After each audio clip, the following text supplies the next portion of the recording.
Ladies and gentlemen, welcome to episode 4 of the WWE Weekly Shows Reviews. Welcome back to Monday Night Raw. Let's get started. Now, over here, we have got Matt Riddle, who had to go through a gauntlet and face off against Cedric Alexander, Shelton Benjamin, and MVP in a gauntlet match. And if he beat all three of them, he would face Bobby Lashley at not the Royal Rumble for some reason, but just some other match. Maybe they'll do it at the Royal Rumble on like the kickoff show, but I think he will face him next week on Raw for the United States Championship, where I think he might actually win. But that's besides the point, because the Hurt Business are breaking up. So of course they're like getting involved with each other, trying to help, but they accidentally screw each other over, which causes them to lose.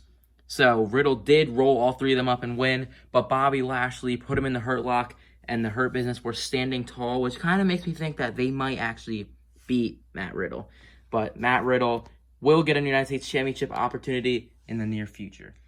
Over here we have Randy Orton, and I say this every video, I do not own any women's figures, so that is why he's just kind of standing here posing. But at the end of Monday Night Raw, Alexa Bliss was closing in on winning I think it might have been her 6th women's championship, and Randy Orton kind of RKO'd her and basically got Asuka disqualified, but she still retained the championship from Champion's Advantage. So Asuka's still the champion, but Alexa Bliss didn't lose. She just got RKO'd by Randy freaking Orton. So I wanted to put that in there because that's awesome. Over here we have the leader of Retribution, Ali, who once again is going after Xavier Woods to prove a message to Kofi Kingston. And Ali said that instead of Kofi Kingston being in the Royal Rumble this Sunday, Mustafa Ali will replace him. Mustafa Ali will replace him in the Royal Rumble match. So it'll be Mustafa Ali instead of Kofi Kingston. So no Kofi save this year, but maybe Kofi will return in a different spot and take out Mustafa Ali, or return and not be in the Rumble. Over here, we had AJ Styles versus R-Truth for, I believe, I don't really watch Raw, I just watch the highlights. That's where I get this information from. So if I have something wrong, sorry about that. But I'm pretty sure R-Truth was facing AJ Styles so that he could qualify to be in the Royal Rumble match. AJ Styles put him in the calf crusher, though, and R-Truth did tap out. So R-Truth is not going to the Royal Rumble, and AJ Styles makes him tap out. And now for the final thing of the night, we had the Dirt Sheet and Drew McIntyre in the ring talking about this Sunday, when Miz and Morrison are basically saying this Sunday, whoever is left standing in the middle of the ring as the champion will be beaten up by John Morrison and The Miz. And The Miz and John Morrison will both become the champion because they're kind of going to share it, I guess they said. But instead of that, Goldberg comes out and they're both trash talking Drew McIntyre and Goldberg. Goldberg says, Drew McIntyre this Sunday, you're next. I hope not. And then Drew McIntyre and Goldberg, instead of going after each other, they take out Miz and Morrison. Drew McIntyre does a Claymore to Morrison, but, McIntyre flies through the air when he does it, so it's hard to set him up. So it's more of a big boot for this, but he did Claymore him. And Goldberg speared The Miz. And that is it for Monday Night Raw. Like I said, no women's figures, so there will be no women part of the setup.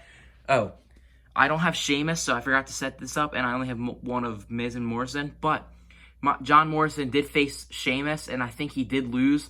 And then he faced Sheamus in a 2-on-1 handicap match with The Miz, which they did win. So Miz and Morrison were on the show a lot. But I just wanted to put that in there.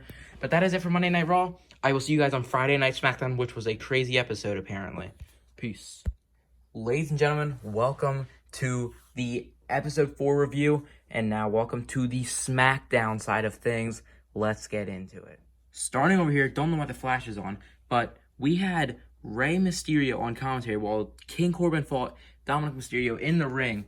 And King Corbin did win, but Rey Mysterio got the last laugh by having King Corbin walked over to Mysterio. Rey Mysterio got up, got in his face after King Corbin got in his face, and basically they both exchanged blows, but eventually Rey Mysterio came out on top and kind of helped Dominic up, and they left. But pretty boring. Do not care about King Corbin or the Mysterio family rivalry at all. Over here, at the start of the show, we had Daniel Bryan kick things off, talking about the Royal Rumble, and then out of nowhere, AJ freaking Styles and his business partner, Omos, whatever his name is, I don't really know how to pronounce it, Let me know in the comments down below. Came out, and AJ Styles said, "You're saying how you're better than me on the house that AJ Styles built." Basically, they challenged each other to a match, and that was set. That was going to be the main event. AJ Styles versus Daniel Bryan. That's freaking awesome. The reason AJ was there, you might be asking, why is AJ there? He's a Raw superstar. Well, remember the brand-to-brand invitational thing they did back in, like, June, July? Well, that is back, apparently. But I think it might have just been here because of the Royal Rumble being Sunday. I don't think they're going to do this every week. Just kind of to get you hyped up about everybody who's going to be in the Royal Rumble. So that's why we got AJ Styles versus Daniel Bryan, which happened later on in the night. Over here we had Roman Reigns dissing Kevin Owens' dead parent and grandparents, which is crazy because Roman Reigns went from the big babyface of the company who was anything suckling, sniveling, succotash something back in like 2014.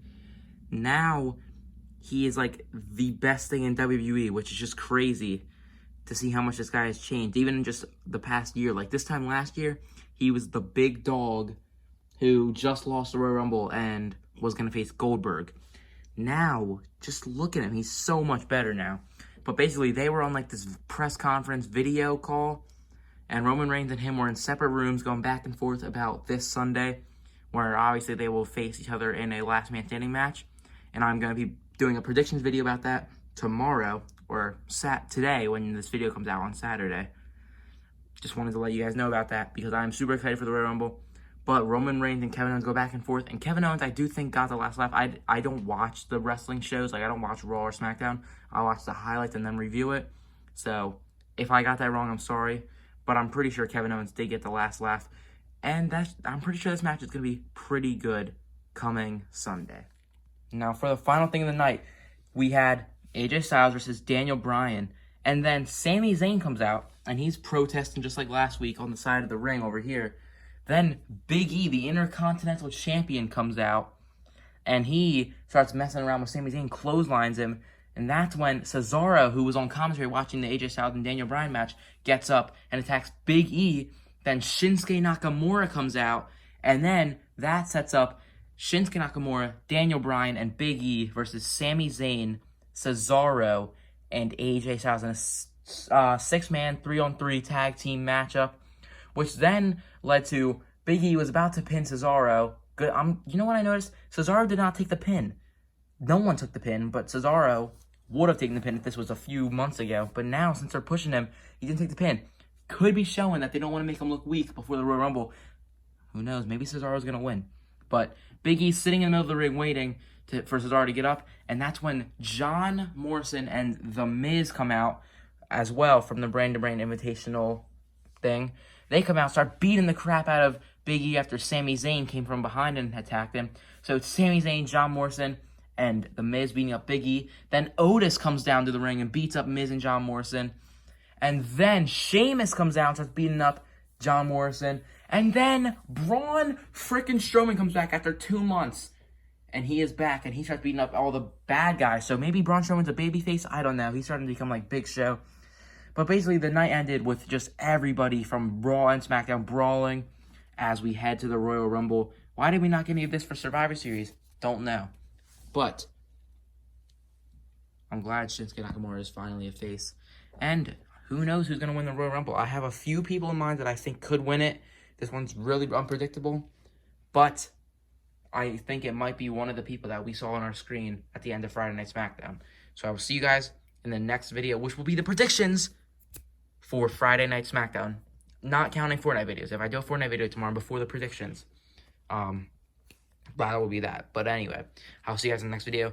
Like, subscribe, turn on post notifications, and I will see you in the next video. Peace.